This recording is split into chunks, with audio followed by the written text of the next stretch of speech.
Hola, ¿qué tal están? Bienvenidos a este nuevo podcast de Tu Economía al Día.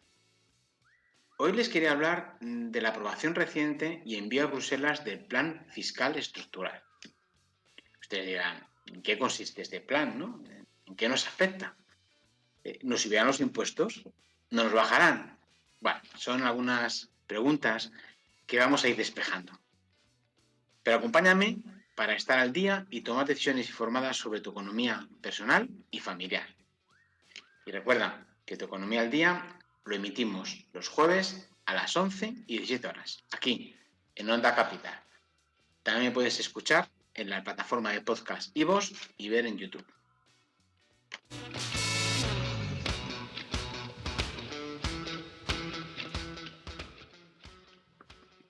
Pues cuando estaba preparando este podcast, decía, bueno, yo creo que es una información que es interesante, ¿no? Porque hay cosas que de este plan que se desconocen. Entonces, vamos a ir viéndolo.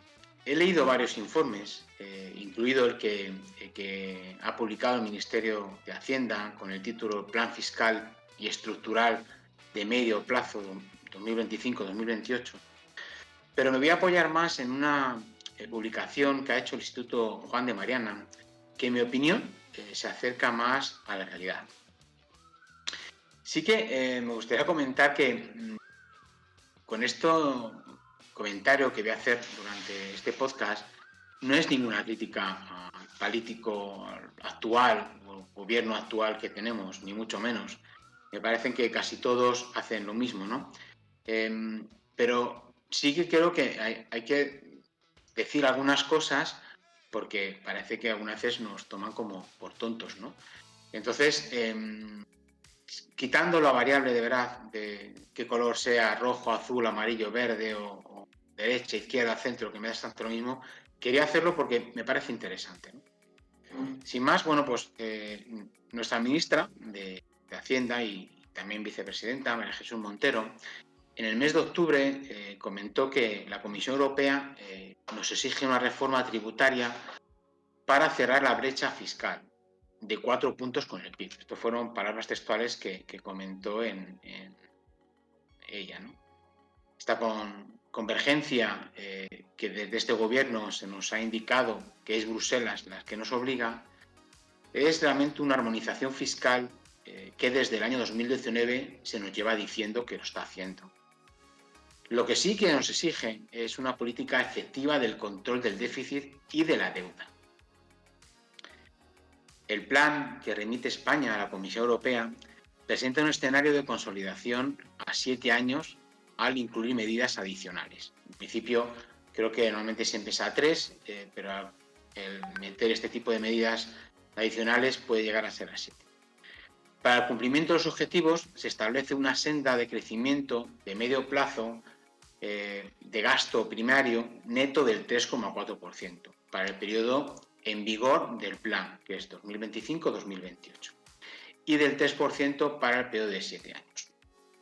Esta senda permitirá situar el ratio deuda-PIB por debajo del 100% en el año 2027 y seguir reduciendo de forma continua el déficit público hasta el 0,8% en 2021.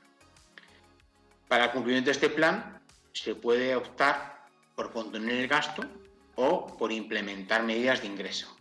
Dicho de otra forma, subida de impuestos. Según indica el informe del Instituto Juan de Mariana, la presión fiscal no es una variable relevante para Bruselas, en términos de la gobernanza económica. No hay reglas sobre mínimos o máximos, ni directrices que exijan igualar los indicadores nacionales con el promedio comunitario. De hecho, la variabilidad apreciada en la presión fiscal de los 27 países que componen la Unión Europea es muy elevada, de manera que la presión fiscal, por ejemplo, que tiene Finlandia, es del 52,8% sobre su PIB, o de Francia, que es del 51,6%. Pero claro, si miramos a Irlanda tiene un 24,2%. Y esto realmente a la Europea ni a sus socios le ha supuesto ningún problema. Por lo cual, esto de que Bruselas nos hace igualarnos con la presión fiscal. No, porque hay una variedad dentro de estos países y nadie dice absolutamente nada. Hay que tener en cuenta que ante la perspectiva de un ajuste fiscal, las políticas de contención del gasto tienen mejor resultado que las subidas de impuestos, puesto que lo primero facilita una recuperación más rápida del crecimiento, la inversión y la confianza, arrojando así mejores cifras en términos de reducción del déficit y la deuda. Usted estará pensando ahora mismo, ningún gobierno que hemos tenido ha sido eficiente en el gasto. Por lo tanto, si hay que cumplir con las cuentas, solo queda subir impuestos. Y es verdad, es decir, no somos exigentes con nuestros gobiernos en la eficiencia del gasto. Nos ponen nada más que subir impuestos, pero ¿y el gasto? Yo no oigo nunca a nadie en ningún partido político que me digan vamos a reducir este gasto o vamos a reducir la administración, ¿no? Algunos de los impuestos que van a producirse es fijar un impuesto a las sociedades, a las multinacionales, de un tipo mínimo del 15%. Extensión del impuesto temporal a la banca, que siguiera en vigor en los próximos ejercicios hasta el año 2028. Incremento de un punto adicional del tramo superior al IRPF del ahorro hasta alcanzar el 29%. Eso es para rendimientos obtenidos por un beneficio patrimonial superior a 300.000 euros. Subida de los impuestos al tabaco, que se extenderá también a los cigarrillos electrónicos. Subida del IVA a los alquileres de temporada de corta duración. Modificaciones varias en impuestos de sociedades, recuperando el límite de compensación de bases negativas que tumbó el Tribunal Constitucional y reduciendo el 50% las compensaciones de bases negativas en la integración de las filiales dentro de lo que es el grupo fiscales. Y con esto lo que se pretende es recaudar una cantidad aproximada de unos 8.000 millones de euros. Pero hay una subida encubierta de nuestros impuestos a través de la tabla IRPF. Los tramos como con los que contamos están congelados desde hace tiempo, pero en cambio su nómina ha subido estos últimos años, debido principalmente a la inflación galopante que hemos sufrido y que estos años, ¿no? Usted se acordará, ¿no? Que prácticamente en estos últimos 4 años yo creo que la inflación habrá sumado casi un 20%, ¿no? Vamos a poner un ejemplo de que nos han subido un sueldo, no ese 20%, porque usted dirá, a mí no me han subido el 20%, evidentemente siempre ha subido menos, bueno, ha subido un 15%. Si usted hace 4 años cobraba una cantidad de 25.000 euros, el importe que pagaría hace unos años sería alrededor de 5.665. Claro, con esa subida del sueldo que ha ido usted teniendo durante estos años, pues más o menos habrá sido alrededor de cobrar usted unos 28.750, 29.000 euros, ¿no? Por lo que pagará ahora mismo 6.790 euros. Es decir, usted está pagando 1.100 y pico euros más de impuestos. ¿Por qué no la tabla del IRPF se ha actualizado a la subida de la inflación? Pues realmente eso nos están cobrando más impuestos. Y en función usted en qué tabla está, es posible que esté ganando hasta menos dinero, porque si, como sabe, la tabla va subiendo, va por tramos y tiene un porcentaje.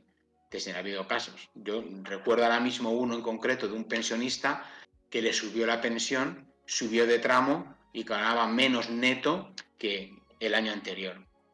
Por lo cual creo que esto es una cosa que no protestamos y siguen haciéndolo así. Sí es verdad que en algunas comunidades autónomas sí que ha habido una deflación de la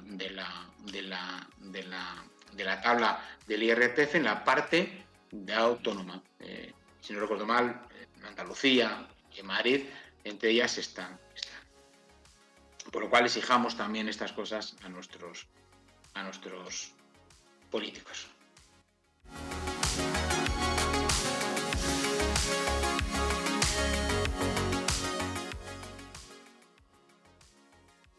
sin caer en demagogia, que tenía aquí apuntado una serie de datos, porque siempre estamos con que los ricos no pagan, que pagan menos o que aportan menos. Entonces aquí yo me he sacado aquí una serie de datos en que me dice que hay 8,3 millones de contribuyentes de renta baja, que supone el 36,5% total, que apenas generan un 0,6% de los ingresos, ¿no?, obtenidos por esta vía, lo que representa un pago anual de 65 personas. Sí que es verdad que los ricos, por así decirlo, es decir, por ejemplo, los que, porque ya ricos empezamos ya a contarlos prácticamente de 30 a 60.000 euros, la agencia tributaria localiza a casi 4,9 millones de personas, que son el 21,3% del total. Estos generan casi el 36,8% de la recaudación, abonando una media de 8.201 por persona al año.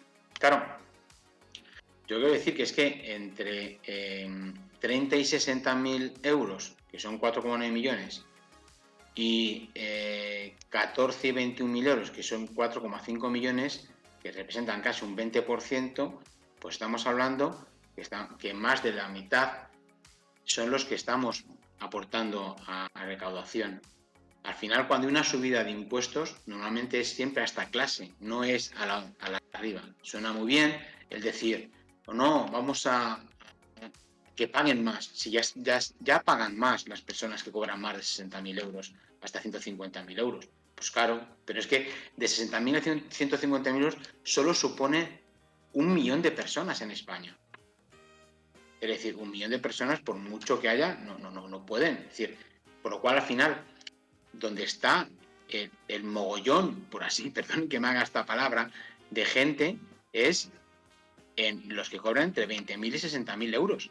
Ahí donde estamos todos. Por lo cual, cuando hay subida de impuestos, la mayor subida es entre 20 y 60.000.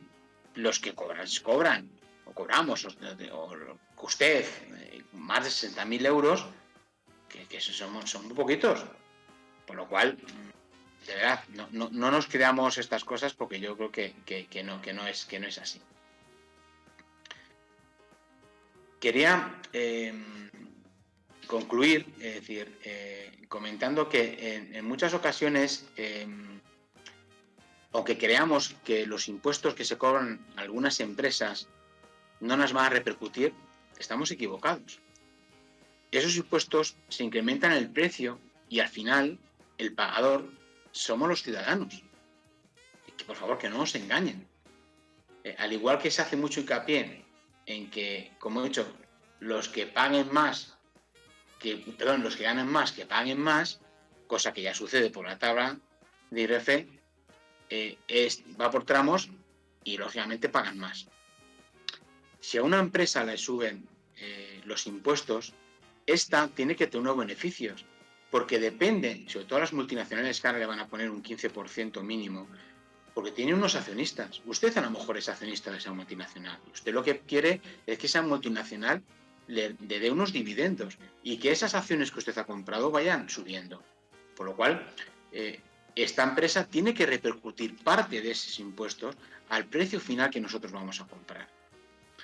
No, por favor, no digamos, es que van a pagarlo ellos. No, lo vamos a pagar al final nosotros. Verad, no nos engañemos en esto, y que muchas veces nos dejamos engañar claramente. Pues gracias por estar ahí, y hasta aquí tu Economía al Día. Saludas de quien les ha acompañado, Juan José Villegas, y que pasen un buen día.